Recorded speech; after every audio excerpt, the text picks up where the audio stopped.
Hey guys, welcome to Riva Academy, and in this tutorial we are going to look at implementing search in your Flutter application. Okay, so we are going to do this via the search delegate class which is already present, okay, and it has this default show search. Okay, and there are many things which you can implement like this leading actions, okay, these buttons, and there are many more methods. We will look at that, okay, in this particular example. Okay, so this is the blank class over here, a default a blank stateless widget. Okay, and we will start by adding title in this app bar. Okay, so I will add title, say search food items. Okay, so here I have already made the list of the food items. Okay, let me show you that list. Okay, over here there is this class food item and this, okay, there is this class food item and there is title and category.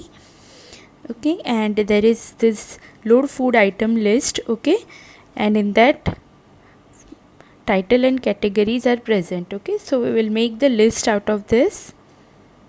Okay, so that's why I have written over here search food items. Okay, now I will add the action over here, that means the button on the right hand side. Okay, I will add one icon button, and on press of that icon button we will make the search open. Okay, but right now I will leave it blank. Okay, and then I will add the icon. Okay, I will add the search icon over here. So when I save and hot reload, you can see this icon is appeared over here. Okay, so for now I will keep this method blank over here. Okay, we are going to populate this list. Okay, but we are going to use the search delegate, that is why we don't need to explicitly put the text box and everything. Okay, it has the Flutter is going to provide us. So let us make a search delegate class. Okay, class food item search extends search delegate. Okay, and it takes the type over here. Okay, and our type is class food item, which we have specified over here. Okay, I have already added the import of this file, so that is why I am able to access. Now we will get an error over here. It will say, okay, there are already functions we have to add over here, create 4 missing overrides. Okay, so there are these function build actions, build leading. Okay, build action and leading to add the buttons on the left hand side and right hand side. You can read about it over here. Okay, the button shown before and after the text field. Okay, you can customize this using this build actions and build leading. Okay, and in build actions you can add more than one buttons which are present on the right hand side. Okay, so let us do that. Right now I will add one button over here. Okay, so I am going to add the cross button on the right hand side. Okay, so I will add icon button, icon, and the icon will be icon start clear. Okay, whenever we press this button, the text which is written on the text box will be cleared.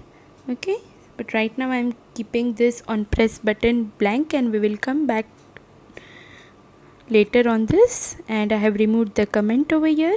Now let us start by adding the build leading. Okay, this means the leading button means the button on the left hand side. Okay, so here I can add a single button. Okay, a single widget rather, and I'm going to add icon button over here. Okay, on pressed I will leave it blank. Okay, and I will add the icon of the back button, because in most of the cases left hand side is for the back button. Okay, you can customize these buttons as per your requirements. Okay, It is not necessary that you have to add the same buttons which I have added over here. You can customize this as per your project requirements. Okay, now we will come to the main part, that is, okay, now we have done with build and leading, and we will come with the main part, that is build the suggestion, where we will actually build the list. Okay, in this particular method build suggestions, we will make the list view. Okay, out of the list which the food item list which we have already defined. Okay, so let us start by that. I will add final my list. Okay, I will take that list in one of the variable over here, so that I can use that variable as per my need for this function. Okay, so I will just assign this load food items to this my list. Okay, now I will make a list view builder over here. Okay, say list view dot builder. Okay, it has this item builder function, okay, to build the items, but before that let me add the item count. Okay, it has this parameter item count. Okay, that is my list dot length. Okay, and now let us build this item builder method. This is similar to your for loop. Okay, it takes this context and index. Okay, this is similar to the for loop, and each and whatever we write inside this method will correspond to the one row of your list, and indexed is similar to the I variable of your for loop. Okay, now I will define a single row for this final food item list item my list dot, okay, my list of index. Okay, that means it will get one particular row of this, okay, of that particular index, and I will return over here the list style list item. Okay, title over here I will add title text as list item dot title. Okay, so it will return the title over here, which is this chocolate shake, Hakka noodles and all that.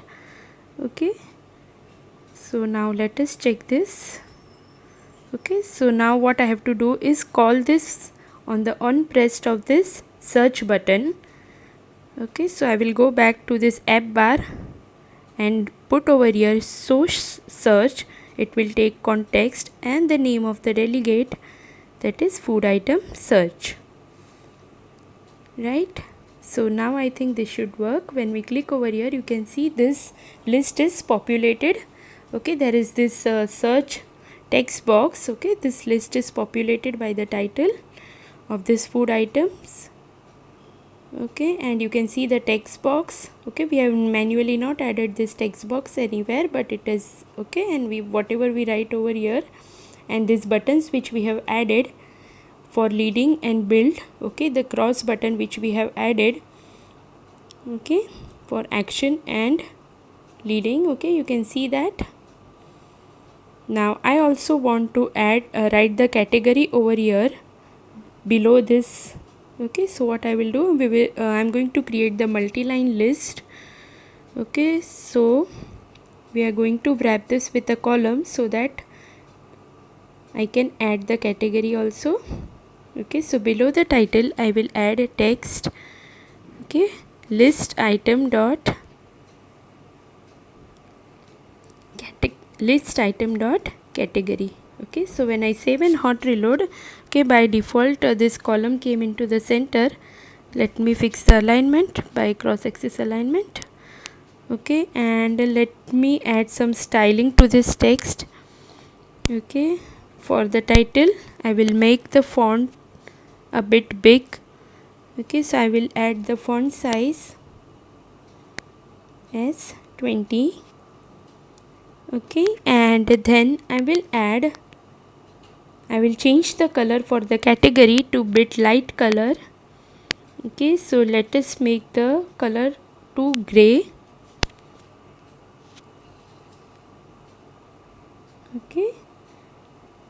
Cool, now my list is looking pretty.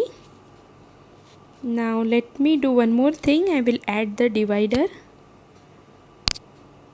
Okay, so now this is pretty decent. Okay, this is the simple styling I have added. You can of course customize this as per your project requirements. Okay, just to give you the basic idea on how you can customize the appearance of this search. Okay, and create multi-line list, add icons or whatever widgets you want, right? Now let us go to the on pressed of this build action, on pressed of this cross, and we will make the query blank. This query is nothing but the text which we write on this text box. It will be referred as a query in this particular delegate. So whenever I press cross, this query should be blank. Okay, now we will write the on pressed of the build leading. Okay, that means the back button. Okay, on press of that back button, I just wanted to close and return the result as null for now. Okay, so now this is working, right? If I type over here anything and press the cross, the query is cleared. Okay, the text which we entered in the search box is referred as a query. Okay, now we will come back to the build suggestion because we want to make the search work. Whatever we type in this search box, and accordingly the items should be listed. Okay, so now in my list, okay, what I will do is, okay, this load food item, we have assigned this to the final variable. Okay, and whatever we type, accordingly it should sort. Okay, I mean accordingly the result should be displayed. Okay, so I will write over here, if query is empty, query is empty means if the text is empty.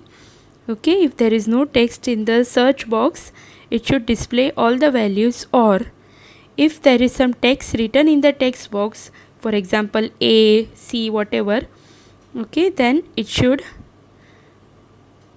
return the values accordingly. Okay, so we will add the where condition over here. Okay, where P is the instance of the list. Okay, every row of the list. Okay, so we have to check that the title of this P dot title should start with the query. Okay, query is the text entered in the search box. Okay, so the title should start with the query, means the text entered in the text box. Okay, so we have added this condition over here. Okay, if the text is empty, it should load all the list. Okay, if the text is empty, then it will load all the list, or if some query is written over here, then it should sort the values, I mean display the values accordingly. Okay, the title should start with the query. I am not using the category over here, I am using the title. Okay, so if I write over here CH, you can see the results are automatically sorted with the start with condition. Okay, okay, so I hope you got the concept of this. Okay, now one more condition we have to add. If I write something like ABCD, now this result is not present. Okay, so we will display that there is no result found. Okay, so let us do that. Okay, if the query written is not present in the list, okay, the list will be written empty. Okay, so in that condition, if the list is empty, we will put the text as no results found. Okay, otherwise it will build the list view with the results. Okay, now you can see over here no results found. Okay, and let me increase the font size. Okay, you can increase the font size or change the color of this text as per your requirements. Okay, I'm just showing you functionality wise how this can be implemented. You can do the styling and everything as per your requirements. Okay, so if I add the query, the text on the search box, okay, which is not present, it will display accordingly. Okay, so now this is pretty much working. Okay, now you can like further use the things like block pattern or whatever you want, okay, to further store the results in your projects. Okay. Okay, now let me show you one more small thing on this list tile. You can add on tap function, okay, to get the result. Okay, say show results. Okay, we can write show results over here and it will go to this build results. Okay, it may show results will make a transition from this search and it will go to the place where the results are displayed. Okay, so over here I will write text. Okay, I will simply write the query. Okay, but you can actually pass the whole instance and use it whatever is your requirement. I'm just showing you the how the transition happens on tap, okay, to the build results where you can further process your results. Okay, so I'm just showing you. I will just write Coke over here and on tap, okay, you can see over here the query is displayed. Okay, you can customize this widget as per your requirement. I hope you got the basic idea of implementing search using the search delegate in Flutter. Okay, thank you so much for watching this video.